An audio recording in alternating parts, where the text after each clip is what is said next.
இந்நாட்களிலே அப்போஸ்தலனாகிய பவுல் பிலிப்பியருக்கு எழுதின நிருபத்தை நாம் கற்று வருகிறோம். பிலிப்பியர் 1 பாருங்கள். கிறிஸ்து எனக்கு ஜீவன், சாவு எனக்கு ஆதாயம். இதுதான் பிரியமானவர்களே கிறிஸ்தவ வாழ்க்கையின் அர்த்தம். வாழ்ந்தால் கிறிஸ்துவுக்காக வாழ்வது, நாம் மரித்தாலும் அதுவும் நலமே. டாக்டர் வில்லியம் என்பவர் சொல்லும் பொழுது, ஆதாயம் என்பது அதே காரியத்தை அதிகமாக பெற்றுக்கொள்வது என்று கூறியிருக்கிறார். நாம் ஜீவனோடு வாழும் பொழுது கிறிஸ்துவுக்காக வாழ்வோம் என்றால், மரிக்கும் பொழுது இன்னும் அதிகமாக கிறிஸ்துவுக்காகவே மரிக்கிறோம். அதாவது நாம் அவரிடத்திலே சென்று அவரோடேயே இருக்கப் போகிறோம். இன்று வாழ்க்கையிலே மிக முக்கியமானது கிறிஸ்து நம் மூலமாய் வாழ்வதை நாம் அனுபவிப்பதே.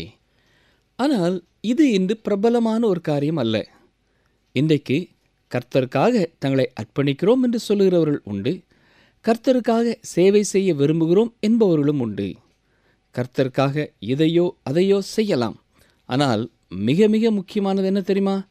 அனுதினமும் அவரோடு கூட நெருக்கமான ஒரு ஐக்கியம் வைத்துக் கொள்வதே. இதுதான் உங்கள் மகிழ்ச்சி நிறைவாய் இருப்பதற்கு முக்கியமானது. அப்பொழுது நீங்கள் ஒரு வல்லமை உள்ள சாட்சியாய் இருப்பீர்கள். அநேகருக்கு இன்று முடிவான காரியம் தேவை. ஆனால் அதை எந்த வழிமுறையிலே பெற்றுக்கொள்ள வேண்டுமோ அதை கை கொள்ள விருப்பமில்லை. இன்று வழிமுறை என்ன?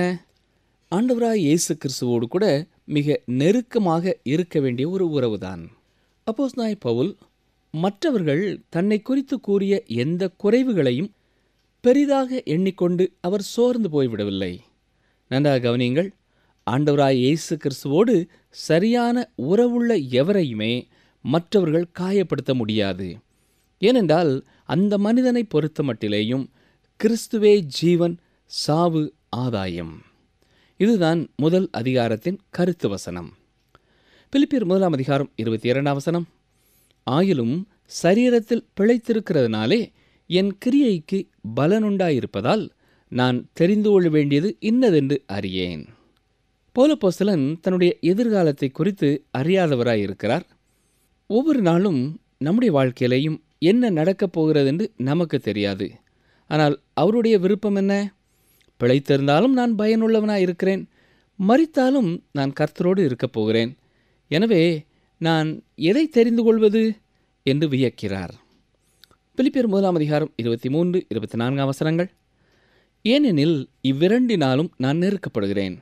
தேகத்தை விட்டு பிரிந்து கிறிஸ்துவுடனே கூட இருக்க எனக்கு ஆசை உண்டு. அது அதிக நன்மையாயிருக்கும். அப்படி இருந்தும் நான் சரீரத்தில் தரித்திருப்பது உங்களுக்கு அதிக அவசியம். புற்றுநோயினாலே பாதிக்கப்பட்ட ஒரு கர்த்தருடைய ஊழியர் சிகிச்சை பெற்றுக்கொண்டிருந்த காலத்திலே ஒரு பெண்ணிடத்திலிருந்து அவருக்கு ஒரு கடிதம் வந்தது. ஐயா, நீங்கள் சுகமாக வேண்டும் என்று அநேகர் ஜெபிக்கிறார்கள் என்று எனக்கு தெரியும்.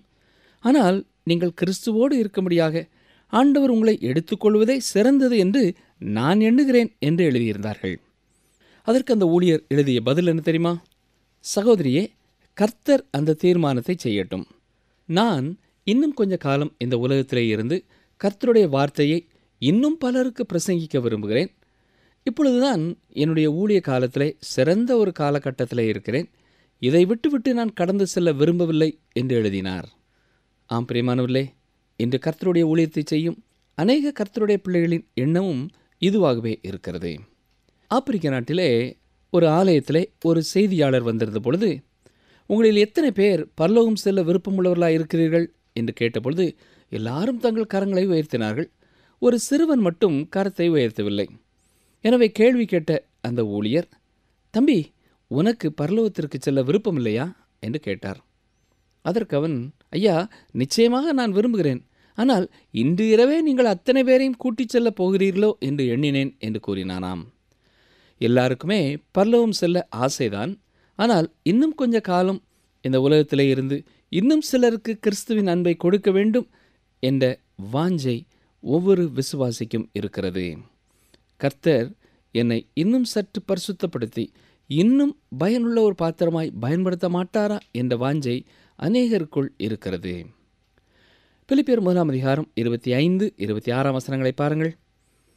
இந்த நிச்சயத்தை கொண்டிருந்து நான் மறுபடியும் உங்களிடத்தில் வருகிறதுனால் என்னை குறித்து உங்களுடைய மகிழ்ச்சி கிறிஸ்து இயேசுவுக்குள் பெருகும்படிக்கு உங்கள் விசுவாசத்தின் வர்த்தனைக்காகவும் சந்தோஷத்துக்காகவும் நான் பிழைத்து உங்கள் அனைவரோடும் கூட இருப்பேன் என்று அறிந்திருக்கிறேன். மிக நடைமுறையாக பவுல் பேசுகிறார். இன்னமும் அவர் செய்ய வேண்டிய வேலை அதிகம் இருக்கிறது. சிறையை விட்டு வெளியேறி அந்த விசுவாசிகளோடு கடந்து சென்று இன்னும் அவர்களுக்கு கற்றுக் கொடுக்க வேண்டும் என்று அவர் விரும்பினார். இந்த உலகத்திலே நாம் கர்த்தருக்காக செய்யும் காரியங்களுக்கு அவர் நமக்கு வெகுமதி அளிக்கப் போகிறார். உலகம் என்னும் இந்த மேடையிலே நம்முடைய பகுதியை நாம் செய்து முடிக்க வேண்டும். எனவே ஆண்டவரை நேசிக்கிற பலருடைய எண்ணம், கர்த்தர் அனுமதித்தார் என்றால் இன்னும் சற்று காலம் இந்த உலகத்திலே இருந்து பல்லாயிரக்கணக்கான மக்களுக்கு அவருடைய அன்பை பகிர்ந்து கொடுப்பதாகவே இருக்கிறது. பிலிப்பியர் 1:27 நான் வந்து உங்களை கண்டாலும் நான் வராமல் இருந்தாலும் நீங்கள் ஒரே ஆவியினாலே உறுதியாய் நின்று ஒரே ஆத்துமாவினாலே சுவிசேஷத்தின் விசுவாசத்திற்காக கூட போராடி எதிர்க்கிறவர்களால் ஒன்றிலும் மருளாதிருக்கிறீர்கள் என்று உங்களை குறித்து நான் கேள்விப்படும்படி எவ்விதத்திலும் நீங்கள் கிறிஸ்துவின் சுவிசேஷத்திற்கு பாத்திரராக மாத்திரம் நடந்து கொள்ளுங்கள். கர்த்தருடைய ஜனங்கள் ஒருமனப்பட்ட இதயமுள்ளவர்களாக வாழ்வது, ஒரே ஆவியிலே நிலைத்திருப்பதை குறித்து கருத்துள்ளவர்களாக இருப்பது மிக முக்கியமான ஒரு காரியம். ஒருமனப்பட்ட இதயத்தோடு கர்த்தருடைய வசனத்தை மற்றவர்களுக்கு கொடுக்க முற்படும் பொழுது அது அநேகரை சென்று அடைய முடியும். கர்த்தருடைய வசனத்தை மற்றவர்களுக்கு கொடுப்பதிலே, அறிமுகம் செய்வதிலே எங்களோடு பாடுபடுகிற ஒவ்வொரு சகோதரனுக்காகவும் சகோதரிக்காகவும் நாங்களும் கர்த்தரை துதிக்கிறோம். இந்த ஒருமனப்பாட்டின் விளைவு நித்தியம் வரை கடந்து செல்கிறது. பிலிப்பியர் 1:28-29 நீங்கள் மருளாதிருக்கிறது அவர்கள் கெட்டு போகிறதற்கும் நீங்கள் ரட்சிக்கப்படுவதற்கும் அத்தாட்சியாயிருக்கிறது. இதுவும் தேவனுடைய செயலே. ஏனெனில் கிறிஸ்துவினிடத்தில் விசுவாசிக்கிறதற்கு மாத்திரமல்ல, அவர் நிமித்தமாக பாடுபடுகிறதற்கும் உங்களுக்கு அருளப்பட்டிருக்கிறது.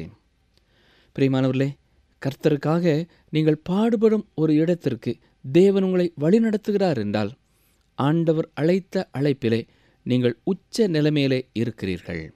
பாடுகள் இல்லாமல் கிரீடம் இல்லை. பிலிப்பியர் 1:30 நீங்கள் என்னிடத்திலே கண்டதும் எனக்கு உண்டென்று இப்பொழுது கேள்விப்படுகிறதுமான போராட்டமே உங்களுக்கும் உண்டு. கர்த்தருக்காக பாடுபடுவதென்றால் என்ன என்பதை அப்போஸ்தலனாகிய பவுல் அறிந்திருந்தார். அது ஆசீர்வாதத்தின் ஒரு பகுதி என்று கூறுகிறார். கர்த்தர் தமது முகத்தை திருப்பிக் கொள்ளவில்லை. அந்த பாடுகள் ஒரு ஆசீர்வாதமாகிறது. கிறிஸ்தவ வாழ்க்கையின் தத்துவத்தை இவ்வாறு இந்த முதல் அதிகாரத்திலே நாம் படித்து முடிக்கிறோம். எனவே இந்த முதல் அதிகாரத்தை ஒரே வாக்கியத்திலே சொல்ல வேண்டுமென்றால், கிறிஸ்து எனக்கு ஜீவன், சாவு எனக்கு ஆதாயம். சரி, தொடர்ந்து 2ஆம் அதிகாரத்திற்குள்ளே கடந்து செல்வோம்.